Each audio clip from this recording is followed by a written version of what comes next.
이제 야곱은 하나님의 축복으로 자신의 가정을 이루었어요. 손조와 조상들의 땅 가나안에 안정적으로 정착을 하고 시간이 흘러 이제 그도 세월을 거스를 수가 없으니 노년에 이르렀습니다. 야곱에게는 12아들이 있었죠. 참 생각해 보면 아버지가 참 고맙고 할아버지가 감사한 거예요.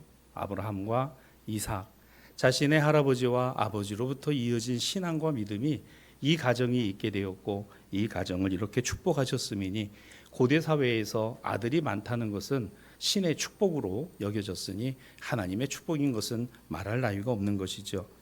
특별히 그 아들들 가운데 인생 노년에 얻은 아들이 있었으니 요셉입니다. 야곱은 이 아들을 참 많이 사랑했어요. 아마도 자신의 사랑하던 아내 라헬의 소생이자 그 어미가 일찍 죽은 안타까움에 이 요셉에 대한 사랑이 더 지극하고 애틋했던 것으로 보입니다. 창세기 37장 3절은 요셉은 노년에 얻은 아들이기에 이스라엘이 여러 아들보다 그를 더 사랑했다 이렇게 기록하고 있습니다. 충분히 이해가 되시죠? 많은 자식이라도 어떤 자식 하나 중요하지 않은 자식 없고 사랑하지 않을 자식 없는 것인데 특별히 요셉은 노년에 얻은 아들, 그래서 이 야곱이 이스라엘이라 그렇게 이름하여 살아가던 그 삶에 하나님이 주신 축복의 귀한 상징처럼 여겨졌던 것이 요셉입니다. 문제는 여러 아들보다 더 사랑했다라는 이 부분입니다. 충분히 이해가 되는 상황입니다만 그렇다고 바람직하다라고 볼 수는 없는 것이죠. 사실 야곱이 요셉을 이렇게 사랑한 것이 문제가 아니라 결국은 이것 때문에 형제간의 불화가 일어나고 가정에 문제가 발생했기 때문에 그렇습니다. 아버지의 지극하고 특별한 사랑을 받은 아들 요셉. 자, 요셉은 어떠했을까? 오늘 본문 2절은 이렇게 말합니다. 아버지에게 항상 이 아들 요셉은 형들의 잘못에 대해 어떻게 했다? 가서 잘못을 고하고 일렀습니다. 요셉이 형들의 잘못을 아버지에게 야곱에게 말하더라. 자, 이렇게 되니 형들과 요셉이 그렇지 않아도 아버지 때문에 이 참 불화가 일어날 수밖에 없는데 자신들의 일거수일투족을 보고 아버지에게 가서 고자질을 하는 이 동생이 좋아 보일 리가 없는 것이죠. 그 틈이 더 벌어지기 시작했습니다. 그러자 본문 4절입니다. 형들이 아버지가 형들보다 그를 더 사랑함을 보고 그를 미워하여 그에게 편안하게 말할 수 없었더라라는 거예요. 보기도 싫은 겁니다. 같이 밥 먹고 같이 이야기 나누는 것조차 싫은 거예요. 여러분, 가족이 갈라지면요 가장 힘듭니다. 이 가족 간에 담을 쌓으면요 이거 허물어지는 거 정말 쉽지 않습니다.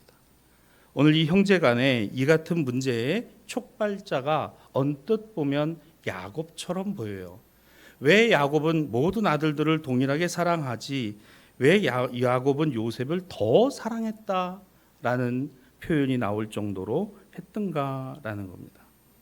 가만히 보면 아들 요셉을 두고 아버지 야곱이 편애하는 것, 다른 아들들이 그것을 용납하지 않은 것, 예, 맞습니다. 이게 문제예요. 그 문제의 현상이라고 볼 수 있습니다. 하지만 우리가 한 번 더 눈여겨볼 것이 있습니다. 요셉이에요. 자, 본문 2절 화면에 다시 한번 2절 올려주세요. 자, 2절을 보시면 여기에 어떤 내용이 나옵니까? 요셉이 낳은 아들, 그 중에서 야곱이 낳은 아들 요셉은 17세, 17살 되었다 그랬어요. 이때는 율법이 없던 때입니다. 율법은 나중에 모세 이후에 시내산에서 받게 되죠. 자, 그 율법이 정해졌을 때 유대인 남자 아이의 성년 기준이 몇 살이에요? 13세입니다.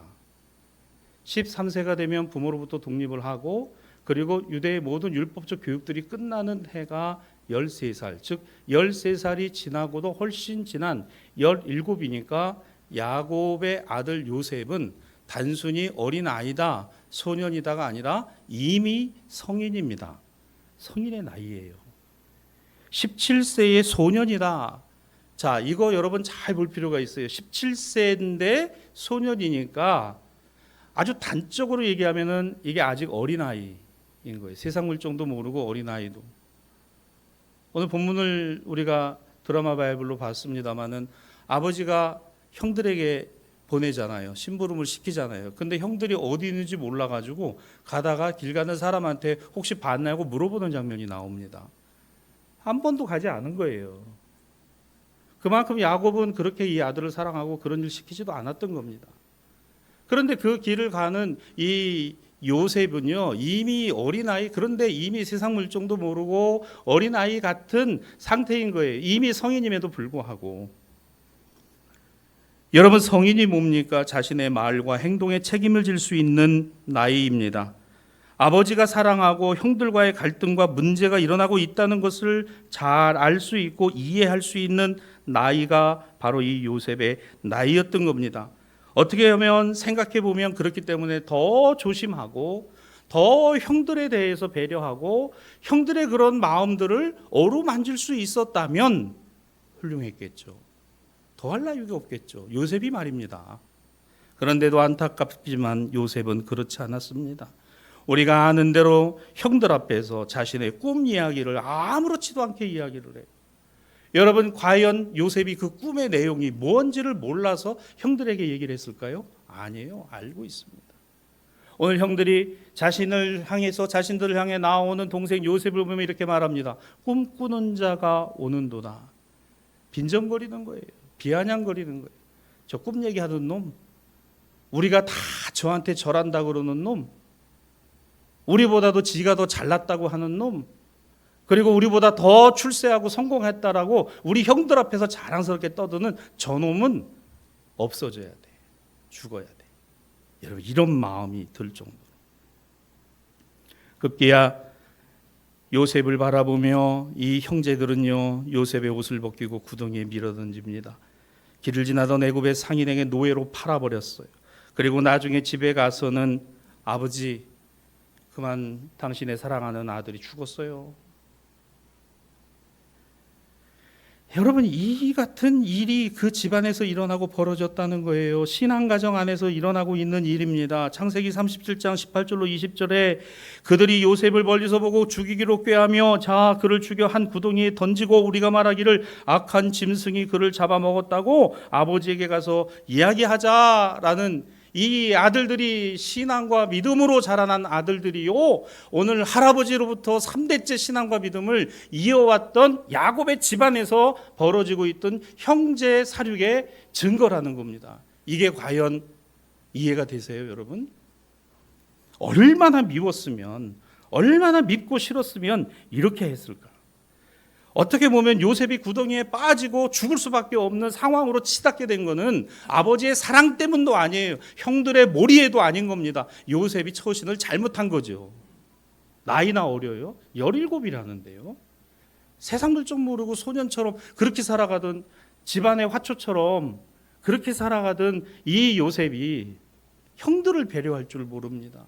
형들이 힘들어하고 어려워하는 것이 무엇인지 생각조차 하지 않은 거예요. 했다면 여러분, 그 꿈 얘기를 그렇게 할 수는 없었을 겁니다. 그렇습니다. 요셉의 성숙하지 못한 면, 어른스럽지 못한 면 때문에 그는 이제 그의 남은 인생이 철저하게 물 한 방울 나지 않는 구덩이와 같은 인생을 애굽에서 살아가게 되었어요. 요셉은 지혜롭지 않았습니다. 생각이 부족했습니다. 성숙하지 않았습니다. 성인임에도 불구하고 야곱의 사랑을, 아버지의 사랑을 많이 받은 것 치고는 그의 합당한 삶의 모습이 그에게 나타나지 않았다는 것이에요. 오늘 복음서의 말씀은 마태복음 14장을 주목해 봅니다. 14장 22절 이하 예수님의 제자 베드로를 보십시오. 예수님께서는 제자들을 먼저 보내시고 자신은 혼자 기도하러 산에 가셨어요. 저녁이 되어 제자들이 탄 배가 육지에서 멀리 떨어졌을 때 갑자기 바다에 풍랑이 일어나자 제자들이 엄청나게 당황을 하게 됩니다. 이때 예수께서 저 멀리에서 그 무리를 뚜벅뚜벅 걸어오시는 것을 보았어요. 놀라운 일입니다.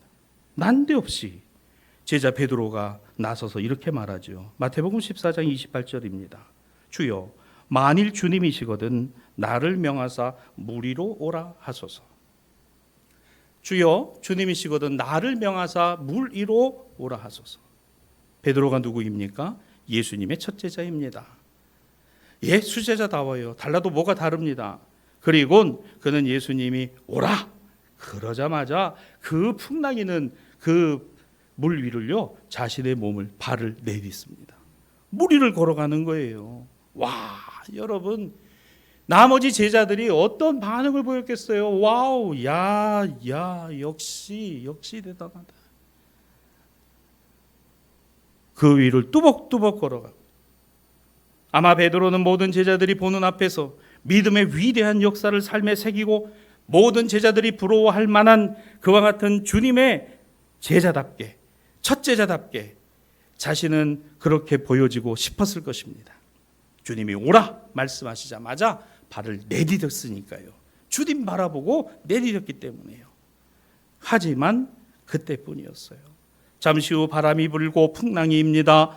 바람을 보고 풍랑이 있는 것을 보며 베드로는 두려움에 사로잡히고 무서워하여 그만 예수님 바라보고 걸어가던 그 위에서 빠져버리고 말았어요. 주여 나를 구원하소서. 주여 나를 구원하소서. 베드로가 바다와 바람이 두려워 크게 소리 지릅니다. 이게 베드로의 본 모습이에요. 제자 베드로의 본 모습. 첫 제자였던 베드로, 다른 제자들이 자기를 우러러볼 것을 알기에, 아니 그렇게라도 되고 싶었기에 어쩌면 그렇게 주님의 말씀이 자신의 안에 새겨졌을 때 그 말씀을 붙들고 그가 나갔다고 하지만 현실은 풍랑이 일었고 바람이 불었으며 파도가 치고 자신을 삼킬 수 있다는 두려움 앞에 그는 놓여져 있었습니다. 주님이 말씀하세요. 마태복음 14장 31절입니다. 손을 내밀어 그를 붙잡으시며 이렇게 말씀하시죠. 믿음이 작은 자요, 왜 의심하였느냐. 여러분, 이 말씀을 가만히 보시면 예수님은 의심해서 베드로를 질책하시는 게 아닙니다. 무엇을 이야기하고 계세요? 베드로의 신앙이에요. 베드로의 믿음이에요. 베드로의 영적인 상태입니다. 무엇이요? 믿음이 작은 자요. 믿음의 문제예요. 여러분, 믿음은 신앙의 성숙과 연결되어 있습니다. 여러분, 믿음은 하나님이 우리에게 주시는 은혜와 축복일 뿐만 아니라 그것이 우리에게서만 머무르는 것이 아니라 우리의 주변 모든 이들을 화목하게 하고 화평하게 하고 복스럽게 하는 것으로 사용되기를 원하십니다. 이게 무슨 이야기입니까? 어려울 때, 힘들 때 여러분, 우리의 믿음은 어디에 있나요? 하나님의 사랑을 구합니다. 은혜 주심을 구합니다. 보호하심을 구합니다. 붙들어 주심을 구합니다. 하나님이 함께 해 주심을 구합니다. 그렇습니다. 그것이 우리의 기도고 우리의 신앙이고 우리의 믿음이기도 합니다. 그래서 우리는 이렇게 고백합니다. 하나님 참 많이 나를 사랑해 주시는군요. 하나님의 은혜가 큽니다. 하나님이 이 기도 가운데 응답해 주심을 감사합니다. 하나님이 늘 보호하시고 동행하시고 인도해 주시니 너무너무 감사합니다 라는 고백이 우리의 입에서 터져 나오고 우리의 마음에서부터 올라오더라는 거예요. 사랑하는 신앙가족 여러분, 그런데 그게 다는 아니어야 된다는 거예요. 거기서 머물러서는 안 된다는 겁니다. 거기서 끝나야 되는 것은 아니라는 것이죠. 우리는 자칫 잘못하면 이 같은 하나님의 은혜를 받고 사랑을 받고 축복을 받고 복 있는 삶을 살아가는 것이 다른 사람은 몰라도 나는 그렇다라는 것에 귀결이 되어버리면, 다른 사람은 몰라도 나는 하나님의 특별한 사랑을 받고 있고 특별한 은혜를 받고 있는 것으로 머물게 된다면 우리는 어쩌면 다른 사람은, 다른 형제와 이웃들은 어떤 것이냐, 이것이 우리의 관심 밖으로 멀어질 수 있다는 것입니다. 이번에 태풍이 올라왔어요. 태풍이 올라오는 여정을 우리가 쭉 지켜봤습니다. 참 좋은 세상이에요. 경로도 전부 예측을 하고요. 또 이 바람이 어느 정도로 불 거고 비가 어느 정도 올 거고. 근데 어떻습니까? 태풍이 갈질자로 왔다 갔다, 왼쪽으로 갔다 오른쪽으로 갔다, 다시 빽했다가 올라오다가 우리나라 쪽으로. 예. 그런데 어때요? 인간의 과학과 기술은 그걸 따라가고 있지 그것을 우리가 예측한 대로 움직이지 않더라는 거예요. 모두 바람조차도 인간이 예측하고 생각한 대로 되어지지 않는 것은 우리가 그것을, 그 자연을 따라갈 수밖에 없다는 것을 보여주고 있는 겁니다. 여러 가지 설명을 덧붙여요. 티베트 고기압과 북태평양 고기압이 확장을 하면서 통로가 생겨서 우리나라 쪽으로. 여러분, 그러니까 기압 배치나 이와 모든 공기의 흐름을 인간이 좌우하고 인간이 주장할 수 있느냐라는 겁니다. 우리는 그저 하늘을 바라볼 수밖에 없는 것이에요. 여러분, 사람이 무엇을 창조하고 만들 수 있던가요? 우리는 무엇인가를 갖다 놓고 만드는 것이고 그것을 통해서 우리는 발명했다고 이야기를 해요. 여러분, 그것이 우리의 능력에 다합니다. 사람이 무엇이건데 하나님께서 그를 생각하시고 사람이 무엇이기에 그를 돌아보시나이까? 우리가 무엇이건데, 우리가 무엇이기에? 비를 만납니다. 비가 넘치고 바람을 만납니다. 바람이 거세면 주님을 바라보고 걸어가다가도, 여러분, 이번에 비바람이 엄청나게 치는데 그나마 육지로 올라오면서 토용으로 상륙할 때 그 태풍이 약해졌다고 하잖아요. 그런데도요, 그 밤사이 오전까지 비바람이 치는데 집이 흔들흔들 흔들리는 거예요. 바람이 어느 방향에서 어디로 불는지 알 수도 없어요.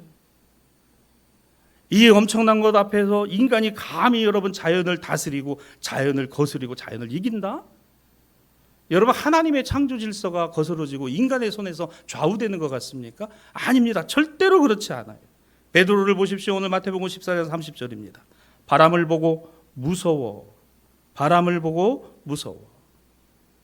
믿음이 많고 은혜를 많이 받고 하나님 사랑 많이 받아서 세상에 턱 하고 나가가지고 살아가는 우리의 삶이 세파가 몰라치고 세상에 힘들고 어려운 삶들이 항상 우리 안에 벌어질 때마다 담대하게 이겨나가며 살아가는가? 사실 우리도 그렇지 않아요. 예수님만을 바라보고 걸어갔다는 베드로조차도 바람을 보고 그 풍랑이 있는 곳에서 무서워했다라는 거예요. 베드로를 두렵게 한 것, 우리도 두려웁니다. 그러면 보십시다. 그 두려워하는 베드로, 그 물에 빠져서 허우적거리는 베드로, 주여 나를 살려 주시옵소서, 나를 돌아보시옵소서. 그 손을 잡아주신 분이 누구? 예수님이시라는 겁니다. 사랑하는 신앙가족 여러분, 우리 믿음이 단련되어지는 것은 세상 안에서예요. 그러나 동시에 믿음이 성숙해지는 것은 주님의 말씀 안에서입니다. 주의 말씀이 우리를 붙들고 갈 때입니다. 여러분, 말씀이 나의 생명입니다. 주님의 말씀. 믿음을 생각해 보십시다. 믿음이 어떻게 해요? 나만을 위하여 쌓아야 하는 초롱성 아니에요. 나의 입장에서 내 처지와 형편대로 내가 바라는 것대로 아니에요. 나 자신의 수준에서 바라는 것들에 대한 간절함, 열정의 수준 아닙니다. 태풍 피해가 이제 집계가 되고 있는 상황에서 참 가슴 아픈 거는 이 가을에 수확기를 앞두고 과수원의 농사들, 사과와 배와 과수들이 다 주렁주렁 달려 있는데 전부 나무들이 그냥 가서 다 넘어져서 낙과가 되고 쓸 수 없는. 인터뷰를 합니다. 이거 어떻게 얼마나 피해를 보셨어요? 참 참담하다. 이제 결실을 20일 앞두면 두고 있는 이 상추가, 이 사과가 다 떨어졌는데 하늘이 원망스럽고 어떻게 해야 될지를 모르겠다. 어떻게 해야 될지를 모르겠다. 여러분, 우리는 인생을 살아갈 때 이렇게 고백할 때가 너무 많더라는 거예요. 어떻게 해야 될지를 모르겠다. 어떻게 해야 될지 모르겠다. 사랑하는 여러분, 요셉은 비로소 구덩이에 빠지고 나서 그의 인생을 깨닫기 시작했어요. 어떻게 해야 될지 모르겠다. 왜? 방법이 없어요. 내 힘으로 기어 나올 수도 없어요. 물도 없어요. 이제 거기서 꼼짝없이 죽는 겁니다. 근데 건져져서 애굽 상인들, 미디안 상인들에게 팔려져서 애굽의 노예시장에 가서 그를 단련해 간 것은 상황과 여건 안에서 하나님의 말씀이 항상 그와 함께. 그러므로 요셉에게는 이 같은 말이 따라 붙잖아요. 하나님으로 형통한 사람이었다. 하나님과 형통한 사람이었다. 낙심이 찾아올 때, 어떻게 해야 될지 모를 때, 힘들 때, 어려울 때. 그렇습니다. 오늘 마태복음 14장 28절, 베드로와 같은 처지와 형편 속에 물에 빠져 들어가고 바다와 바람이 두려워 주여 만일 주님이시거든 나를 명하사 물 위로 올라오라 하소서. 주님 나를 건져주시고 주님 나를 살려주시옵소서. 주님 나를 불쌍히 여겨주시옵소서.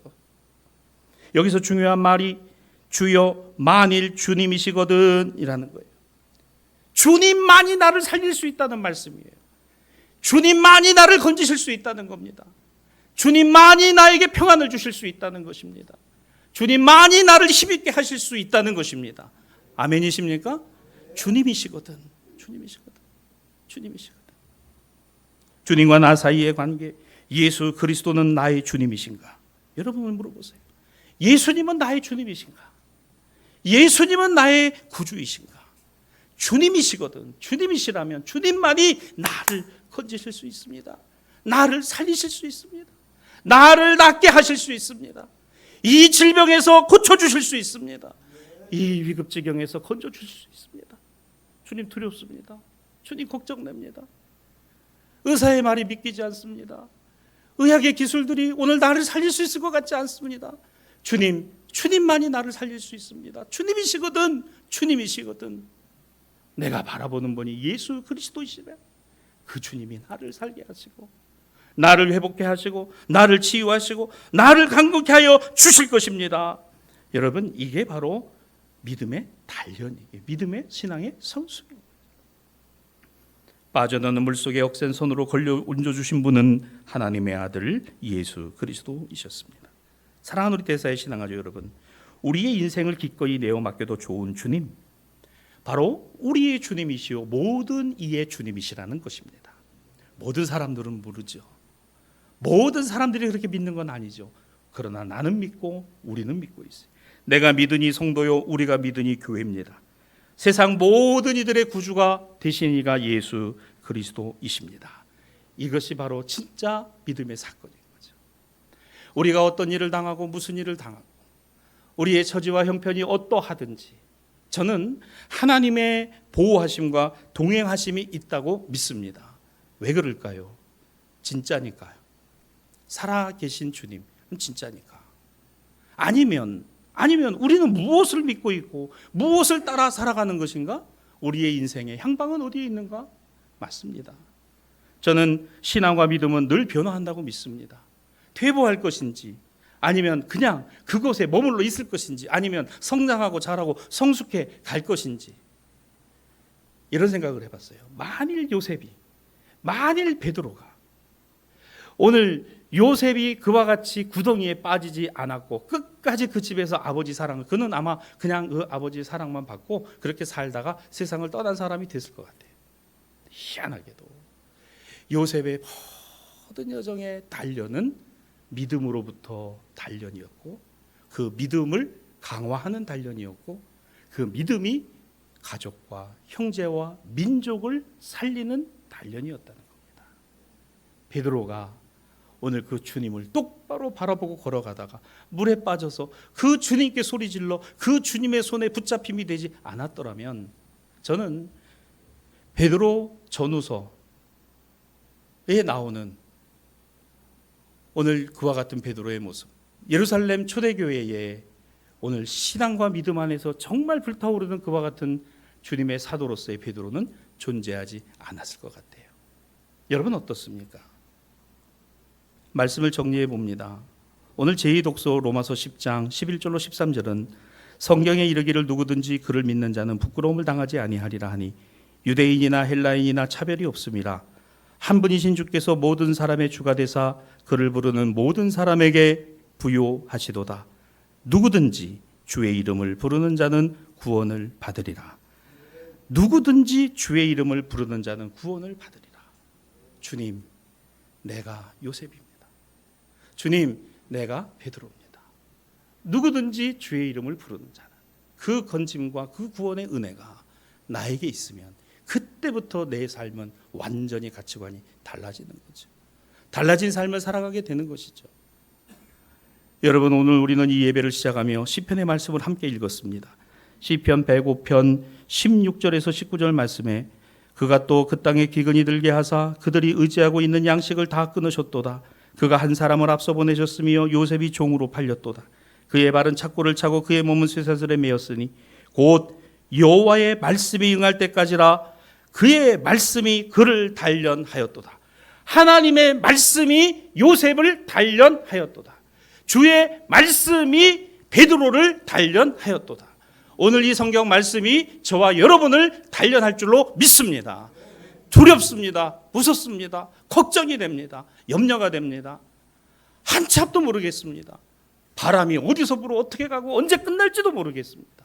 얼마나 많은 비가 오는지, 나는 지나가다가 어떤 사고를 당할는지, 어떤 일을 당할는지 모르는 시대를 살아가고 있는데, 우리의 마음에 평안함, 우리의 마음에 은혜를 주시는 이가 누구요? 우리에게 힘있게 하시는 분이 누구이신가? 예수 그리스도시다.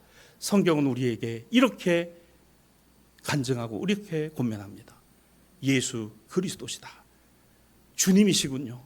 주님이시군요. 요셉의 교만이 꺾어진 것은 난 다른 형들과 달라. 그러나 그는 이 단련을 통해 형들을 생각하는 인격적 성숙을 이루었잖아요. 베드로는 얼마나 교만했습니까? 나는 다른 제자들과 달라. 주님, 다른 제자들은 몰라도 나는 주님이 가시는 곳에 가고 주님 죽으시는 곳에 나 따라가서 죽겠다라고 말했던 베드로였어요. 그런데 가장 예루살렘 교회의 헌신적인 믿음의 사도의 본이 되었던 베드로, 신앙적 성숙입니다. 여쩌면 우리는 어떻습니까? 나만이, 우리 집만이, 우리 교회만이 아니에요. 오늘 세상의 주님, 오늘 이 세상을 구원하시기를 원하시는 주님, 그 주님 안에서 오늘 우리의 신앙과 믿음의 인격들이 자라갑니다. 성숙해갑니다. 이와 같은 고백이 저와 여러분에게 있게 되기를 주님의 이름으로 축원합니다. 오늘은 광복 78주년 해방기념주일이죠. 여러분, 왜 세계대전이 일어났나요? 자기 민족이 우월하다고 여겼던 독일, 아시아를 해방하고 아시아를 경영할 수 있는 나라는 우리 민족밖에 없다고 교만했던 일본, 결국은 세계의 해악이 되었고 많은 이들에게 고통과 아픔을 주었던 것이 2차 세계대전이었습니다. 일본은 아시아의 1등 국민이라는 자부심, 독일의 아리안 민족은 세계를 경영할 수 있다는 교만. 그러나 결국은 어떻게 됐습니까? 패망의 길을 걸었습니다. 남북이 분단되고 한국전쟁으로 지금까지 분단의 상황은 지속되고 있습니다. 저는 여전히 이것이 한국교회와 이민족을 단련하시는 하나님의 역사의 시간표 안에 있다고 믿습니다. 주님을 찾으십시오. 주님만이 답입니다. 그렇게 우리 역사가 이어져 왔습니다. 이 민족을 살리시는 분은 주님뿐입니다. 교회가 이것을 믿지 않으면 누가 믿어야 할까요? 그리스도인들이 이것을 고백하지 않으면 누가 고백할 수 있을까요? 하나님의 선택하신 은총과 축복은 이기적이고 배타적인 것이 아닙니다. 저는 우리 교회를 통해서, 한국 교회를 통해서, 모든 그리스도인들을 통해서, 우리의 삶을 통해서 주님의 말씀이 우리를 단련하고 연단하여 우리의 신앙과 믿음이 더욱더 굳건하여 세상의 모든 이들과 특별히 이 나라와 이 민족을 굳건하게 세우시는 하나님의 은혜와 축복이 있다고 믿습니다. 우리 주님은 이 나라 이 민족을 사랑하실 뿐만 아니라 세상의 주님이시고 세계의 구주이시기 때문입니다. 하나님이 세상을 이처럼 사랑하사. 그렇습니다. 오늘 이 신앙과 믿음으로 우리의 삶의 걸음걸음마다 주의 은혜의 자욱자욱들이 새겨지기를 우리 주 예수 그리스도의 이름으로 축복합니다.